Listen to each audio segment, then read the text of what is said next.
Welcome back, everybody. Today we're doing a deep dive on something you asked about the link between sleep, chronic pain, and stress. Oh, yeah. You sent in some really interesting material, and I'm so excited to go through it all with our expert. Yeah. And it seems like you're really curious about whether or not better sleep could actually be the key to managing pain and stress more effectively. That's a fascinating question. Yeah. And one that a lot more researchers are starting to really look into these days. It's not just about feeling well rested. Right. It's really about how sleep or a lack of sleep impacts your body's ability to heal and to regulate itself. Yeah. Especially if you're dealing with chronic pain. Okay, so let's jump right in. Yeah, let's do it. Let's talk about this vicious cycle idea. We've all heard that poor sleep makes pain worse. Right. But how does that actually work? What's happening in the body? Well, you know how when you're sleep deprived, even like a minor ache can feel just unbearable. Oh, yeah. That's because sleep deprivation actually directly affects your pain tolerance. Mm-hmm. Studies show that when you don't get enough sleep, your nervous system actually becomes more sensitive to pain signals. Wow. So like your pain perception, the volume gets turned up. Oh, that makes so much sense. Yeah. That explains why, like, those sleepless nights seem to make my pain flare up even more. Exactly. Yeah. And it's not just about increased sensitivity. Okay. When you're consistently sleep deprived, your body's natural repair mechanisms just don't function as well. We know that inflammation plays a huge role in chronic pain conditions Right. like arthritis Yeah. and fibromyalgia. Research shows that a lack of sleep actually increases inflammation throughout your whole body. So it's not just in my head. No, Poor sleep is making my existing pain physically worse. absolutely. And on top of that, if you're already dealing with chronic pain, you are much more likely to experience sleep disturbances in the first place. Oh, wow. Yeah, it's a double whammy. For example, one study found that over 90% of people with fibromyalgia report having significant sleep problems. And, for folks with rheumatoid arthritis, the pain and the stiffness can make it so hard to get comfortable and fall asleep. Oh, yeah. So you end up with this vicious cycle where pain disrupts sleep, and then poor sleep just amplifies the pain. It's a cruel catch-22. It really is. And then on top of the pain, we have stress. Yes. So I'm guessing lack of sleep throws our stress response out of whack, too. Oh, you're so right. Sleep deprivation has a huge impact on our stress hormones, Okay. particularly cortisol. When you don't get enough sleep, your body pumps out more cortisol, which leads to that feeling of always being on edge. Yeah. And high levels of cortisol over time have been linked to a whole bunch of health problems, anxiety, depression, even heart disease. So not only does poor sleep worsen pain, but it also puts our bodies in this chronic state of stress. Exactly. And just like with pain, there's this cyclical relationship between sleep and stress. So chronic stress can actually cause insomnia, which then leads to even more stress. It's like the snowball effect. Yeah, like a snowball effect. And it's not just emotional. Okay. Sleep deprivation also affects our cognitive function, making it much harder to focus, to make decisions, and to control impulses. So it's no surprise that when we're sleep deprived, we tend to feel more irritable, overwhelmed, and just generally out of sorts. We're running on fumes, both physically and mentally. That is such a great way to put it. Yeah. We're just not designed to function optimally without enough sleep. Yeah. It's like trying to drive a car with an almost empty gas tank. Oh, yeah. You might be able to keep going for a little while, Yeah. but eventually you're going to sputter and stall. That's a good analogy. Okay, so we've established that this link between sleep, pain, and stress is very real. Absolutely. And very powerful. Yes. But what can we actually do about it? What are some practical strategies for breaking this vicious cycle and improving sleep quality, especially when we're dealing with chronic pain? That's where it gets interesting. There's actually a lot of things that you can do to promote better sleep, even if you are struggling with chronic pain and stress. Okay. The great thing is that a lot of these strategies are simple lifestyle changes that you can start implementing right away. Well, let's hear them. I know our listeners are really eager to get some actionable tips. Yes. And frankly, so am I. All right, let's start with the foundation of good sleep. Okay. Establishing a consistent sleep schedule. I've heard this advice so many times. Yeah. But honestly, I struggle to stick to a regular sleep schedule, especially on the weekends. Is it really that important? Well, think about it this way. Okay. Your body has an internal clock called the circadian rhythm. Okay. It regulates your sleep-wake cycle. When you go to bed and wake up around the same time every day, okay, even on the weekends, you are training your circadian rhythm to function properly. So you're basically setting your internal alarm clock. So even if I feel like sleeping in on Saturday, Yeah. it's actually better for my sleep in the long run to resist that urge and wake up around my usual time. Exactly. Consistency is key when it comes to regulating that sleep-wake cycle. Okay. And here's another tip. Avoid long daytime naps, because those can mess up your nighttime sleep. If you do need to nap, keep it short, 20 to 30 minutes max. Okay. And don't nap late in the afternoon. Noted. No more epic weekend sleep-ins or marathon naps for me. Good. What about those nights when pain is keeping me awake? Yes. I'm guessing a consistent sleep schedule isn't going to do much if my body is aching. You're right. Pain management is really important for good sleep. Before you go to bed, try to incorporate some relaxing rituals into your routine. Okay. A warm bath, maybe with some Epsom salts. Oh, yeah? Can help soothe sore muscles and help you relax. Some gentle stretching or light yoga before bed. Yeah. Can also help ease tension and prepare your body for sleep. I love that idea. It's like giving yourself a pre-sleep spa treatment. And what about those nights when pain medication is necessary? If over-the-counter pain relievers are part of your pain management plan, you should talk to your doctor about the best time to take them to make sure they provide relief all night long. You might need to adjust your dosage or the timing to make them as effective as possible. Okay. And of course, if you have chronic pain that is interfering with your sleep, you need to work with your doctor to find the best long-term pain management strategy for you. That's a good reminder that it's okay to ask for help, and that managing chronic pain often requires a multifaceted approach. It's not just about popping a pill before bed. Right. It's about finding what works best for you. And that usually means working closely with your healthcare team to make a personalized plan.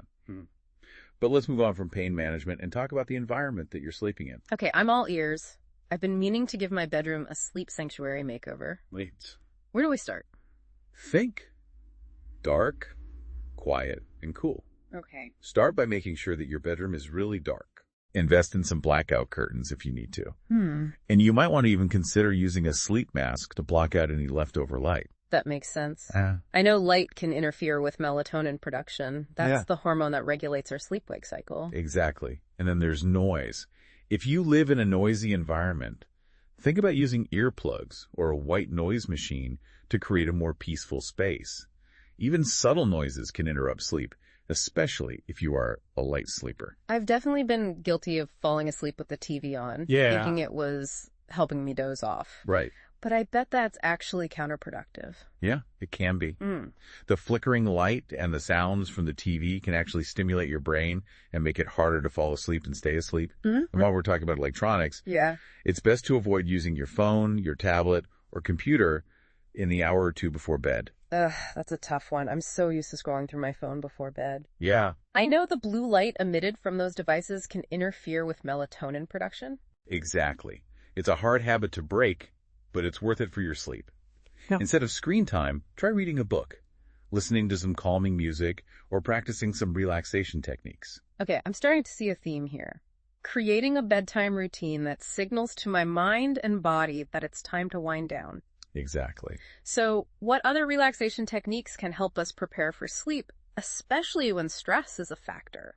Deep breathing exercises are a great place to start. Okay. There's so many different techniques you can try. Yeah. But even just taking a few minutes to focus on your breath, inhaling slowly and deeply through your nose and exhaling slowly through your mouth, can do wonders to calm your nervous system and ease any anxiety. I've also heard good things about progressive muscle relaxation. Is that something you recommend? Absolutely. It's a really simple but powerful technique where you systematically tense and relax different muscle groups in your body. It can be incredibly effective at releasing physical tension and promoting a sense of calm. You can find guided progressive muscle relaxation meditations online or through apps. I'm definitely going to check those out. I'm always looking for new ways to manage stress, especially before bed. Anything else we should be doing to optimize our pre-sleep routine? Well, what you eat and drink in the hours leading up to bedtime can also have an impact on your sleep. Oh, I know this one. Avoiding caffeine and alcohol before bed, right? You got it. Okay. Caffeine is a stimulant that can stay in your system for hours, making it difficult to fall asleep and stay asleep. And alcohol might make you feel drowsy at first, but it can actually disrupt your sleep later in the night, leading to fragmented and less restful sleep overall. So that nightcap might be backfiring. It can, especially if you're already prone to sleep problems. And while we're on the topic of what you eat and drink, it's also best to avoid heavy meals close to bedtime. Digesting a big meal can make it harder to fall asleep and can also lead to heartburn or indigestion at night. Okay, so no more late-night pizza feasts for me. I'm sensing a pattern here. It's all about setting ourselves up for sleep success by making mindful choices throughout the day and evening. Exactly. Yeah. It's about paying attention to the signals that your body is giving you and making adjustments to your routine and your environment to promote better sleep. This has been so insightful. We've covered a lot of ground in this first part of our deep dive. We have. We explored this connection between sleep, pain, and stress. Yeah. And we've started to unpack some practical strategies for improving sleep quality. But before we move on, I want to pause for a moment and invite our listener to think about what we've talked about so far. If you could choose just one thing to focus on from today's conversation, what would it be? Yeah. What small change could you make to your routine or your environment starting tonight that might help you sleep a little bit better? Just take a moment to think about that as we head into part 2 of our deep dive. That's a great idea. Think about what we were just talking about with those mindful choices. It's really interesting how we often view sleep as this passive activity. Yeah. But creating the right conditions for restful sleep actually takes quite a bit of effort. Mm-hmm. It's almost like taking care of a garden. Oh, yeah. You have to prep the soil, plant the seeds, and really nurture that environment for things to grow. I love that analogy. And just gardening, I guess it takes time and patience and experimentation Definitely. to find what works best for each person's sleep needs. Absolutely. There's no one-size-fits-all approach when it comes to sleep, especially if you're dealing with the added challenges of chronic pain and stress. Speaking of finding what works, you mentioned natural sleep aids in the first part of our deep dive. Yeah. And I'm curious to learn more about those. Could they be a helpful addition to those lifestyle changes we've been talking about? They definitely can be for some people, but it's really important to approach those natural sleep aids with some caution. Okay. And always talk to your doctor before adding any new supplements to your routine. Yeah. Especially if you're taking other medications or have any underlying health conditions. That's a good point. It's easy to just assume that because something is natural, it's automatically safe for everyone. Right. And it's also important to remember that natural doesn't always mean effective. Just because something comes from a plant or an herb, it doesn't automatically mean it's going to work wonders for your sleep. So how do we sort through all of the natural sleep aids out there? Where do we even begin? Well, let's start with one of the most popular options, melatonin. Okay. So melatonin is a hormone that your body produces naturally to regulate your sleep-wake cycle. So taking a melatonin supplement is basically like giving your body an extra dose of its own sleep hormone. Yeah, that's a good way to think about it. For some people, especially those who have trouble with jet lag or maybe have delayed sleep phase disorder, melatonin supplements can be helpful in kind of resetting their internal clock and making it easier to fall asleep. That makes sense. Are there any drawbacks to taking melatonin? Well, like any supplement, you might experience some side effects, things like headaches, dizziness, or nausea. And it's important to note that long-term use of melatonin hasn't really been extensively studied, so it's best to use it for short periods and under the guidance of your doctor. Got it.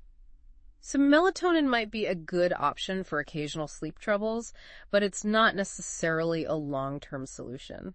What about some other natural sleep aids? Magnesium is another popular choice. It's a mineral that plays a big role in muscle relaxation and nerve function. Okay.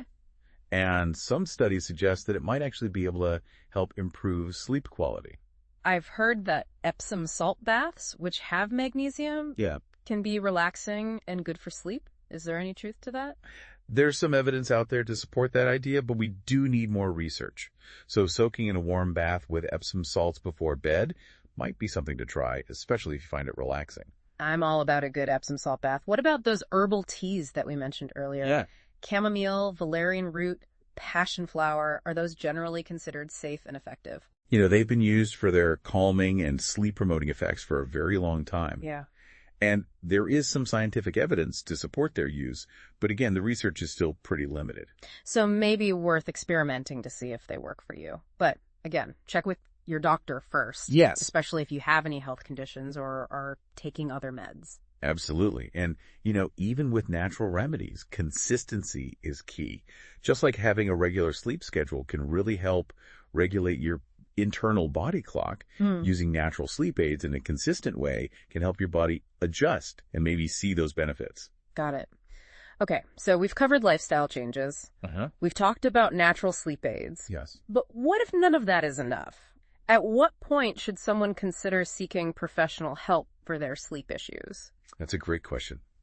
If you've tried making changes to your lifestyle, you've tried the natural options, and you are still struggling with significant sleep problems, it's definitely time to talk to a healthcare professional. What are some red flags that signal someone might need professional help with their sleep? If you're experiencing any of the following, I'd say it's a good idea to get in touch with your doctor. Persistent insomnia. Okay. Or you're having trouble falling asleep or staying asleep despite trying different things. Yeah. Excessive daytime sleepiness. Even after what seems like a decent night's rest. Loud snoring or gasping for air while you're sleeping, which could be a sign of sleep apnea. Restless leg syndrome. Okay. That overwhelming urge to move your legs, especially at night. Yeah. Or sleepwalking, or other unusual things you do in your sleep. Wow. Or if your sleep problems are really interfering with your work, your relationships, or just your overall quality of life. This is really helpful. Sometimes it's hard to know when a sleep issue is something we can handle on our own. Yeah. Versus something that really needs a professional's touch. Absolutely. And remember, there's no shame in asking for help. Yeah. Sleep is a fundamental human need, just like eating and breathing. And getting quality sleep is crucial for our mental and physical well-being. So if you're struggling, don't suffer in silence. I love that. Okay, we're going to take a quick break, and when we come back, we will wrap up this deep dive into sleep, chronic pain, and stress.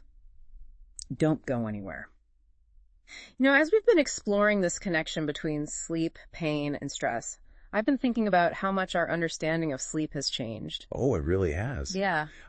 We used to think of sleep as this passive state where our brains just shut down for the night. Right. But now we know that sleep is incredibly active and complex. It's when our bodies and our minds are doing so much work behind the scenes. It's like our brains are clocking in for a night shift, even though we're not consciously aware of it. Exactly.